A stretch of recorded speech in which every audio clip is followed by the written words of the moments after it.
Hey guys, Coach Go here. How's it going? Just chilling in my apartment room, getting ready for our huge Russian Championship 7 starting this weekend. We're in a place called Penza. Interesting place is what I got to say, but it's funny here, man. And it's interesting. It's coming into crunch time for us. There's a lot of pressure, and there's an interesting thing coming out in the group that I think really kind of relates to a lot of individuals when it comes to big games, and I can see in the squad that they're massively nervous. You know, they're really nervous, and it's real interesting to me that guys are so nervous around something, and you know, I get nervous too, and results are what everyone chases, and it creates this kind of difference in people. But you know, where do nerves come from, and what is it? And I saw a beautiful quote the other day that came around nerves equal overthinking, and overthinking equal nerves, and if you have that, then you're just going to die. And it was really cool. Like, it came up in my space at the right time for me to address to my players, and it reminded me that as a coach, I need to change kind of the focus for the week had to be on creating a mental state where these players were in a position where they understood that they had ticked every box to be mentally ready. It wasn't like, how are we going to perform? I wonder if we're going to do this. I wonder if we're going to do that. Every box is ticked.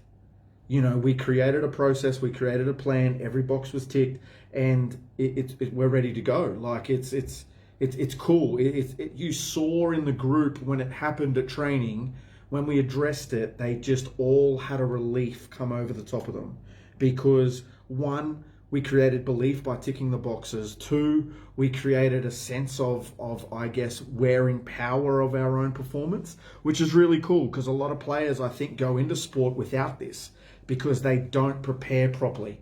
And that's what it really came down to. It really came down to us as a group creating a preparation list of boxes we needed to tick to be able to say, yes, we're good. And at times in training sessions, we hadn't ticked them.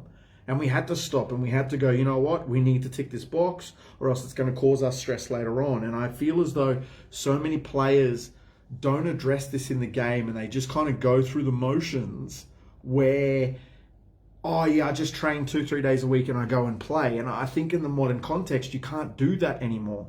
I really feel as though as a player, you have to make sure that you kind of tap in to every little thing that you have available to you around your performance physically, around your nutrition, around your ability to stay focused, around your emotional state, around your relationships.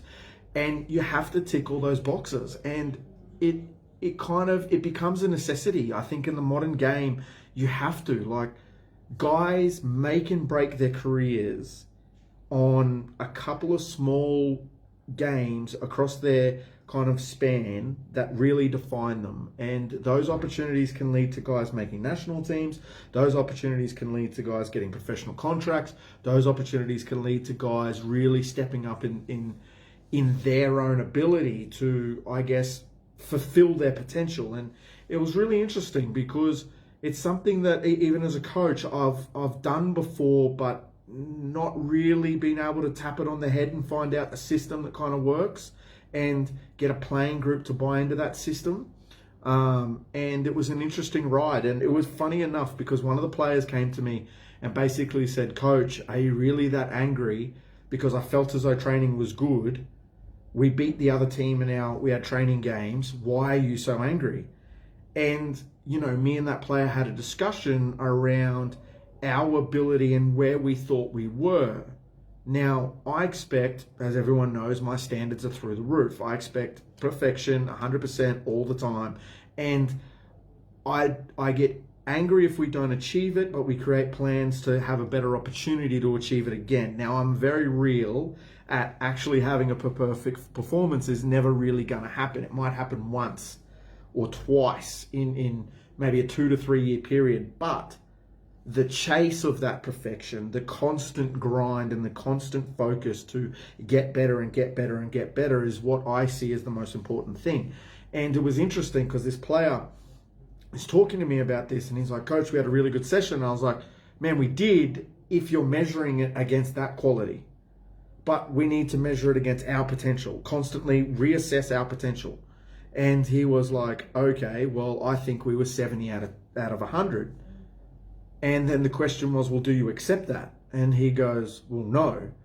And you could see in the player's head that he went from how he was judging the performance based on the physical in front of him measurements to be able to go, well, hold on a second. And I speak about this a lot. Let's move the goalposts to what we're measuring and go, hold on, let's measure this on our own potential and ability and see where we hit on that. And he was like, wow. And it was interesting because the next day, his energy was up and he was really focused on what he was about to do. And he got the group together and you could see him step up his ability because something flicked in his head where he was like, hold on a second, just going through the motions isn't good enough. We must chase a higher standard. And this was cool to see because I've not had too many players kind of have that ability to flick that switch. And I don't think it's something that is a talent. Like, it's 100% a perception on how people look at things, you know, and I think not enough coaches teach and not enough players understand that how you're judging something or how you're letting yourself get emotionally attached into a performance 100% comes from perception. And it's funny because I've got this other young player on the team and he always makes a couple of mistakes and I grind him hard for it because I know that with this player, if he doesn't become resilient, he's going to get into a team where he'll make that mistake at the wrong time and it will crush his whole game versus making the mistake and coming back for it and killing it, or actually finding the ability to stay focused and really hit his home and you know, really smash out great performances. And it kind of reminds me of a guy, you know, who plays NRL, you know, Maloney. It's funny, I've been cracking jokes about Maloney that he's, you know, 50-50 all year, all the time. He's, you know, 5 good things, 5 bad things. But now he's like, I'm watching him play footy and it's now like 6-4 and 7-3 and 8-2. And that comes with experience.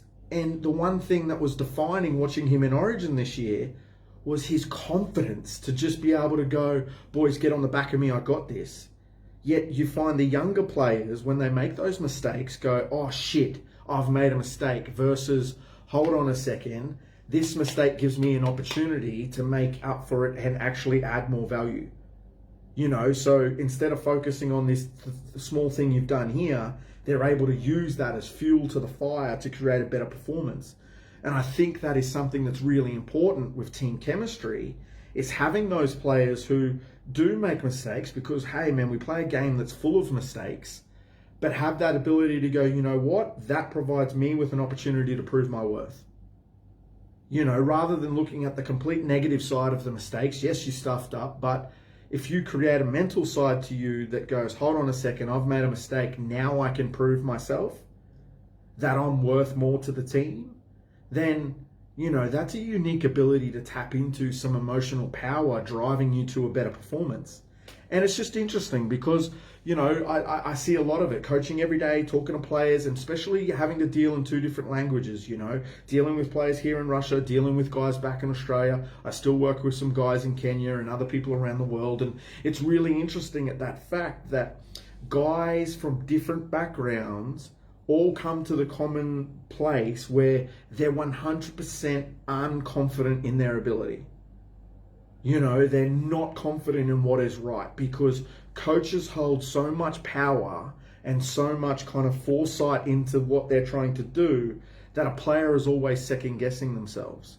And I guess that for me is something that I need to work on with my players, but also if a young player is coming through, if they were to learn the game from a perspective point of view and understand that, hold on a second, every single play, every single action has 3 or 4 different outcomes. And what if they did the different option? What would it create? There is never a right or wrong. There's always, hey, this causes a high percentage outcome, middle percentage outcome, low percentage outcome, very, very low percentage outcome. You know, and mistakes can happen anywhere. Mistakes can happen high percentage outcome, high percentage stake, risk versus reward, versus high percentage outcome, low percentage risk. You know, you've got to take in that perspective of how actions happen. And I really feel as though players don't. And it's something that I'm working with a lot of my guys through my coaching courses on, and teaching them how to create perspective out of certain actions to be able to revalue and go, hold on a second, I now understand what that means. So guys, if you've got any questions about this, I'd love to hear some feedback, any thoughts from other coaches around how they deal with players really trying to step up and take advantage of what comes to them.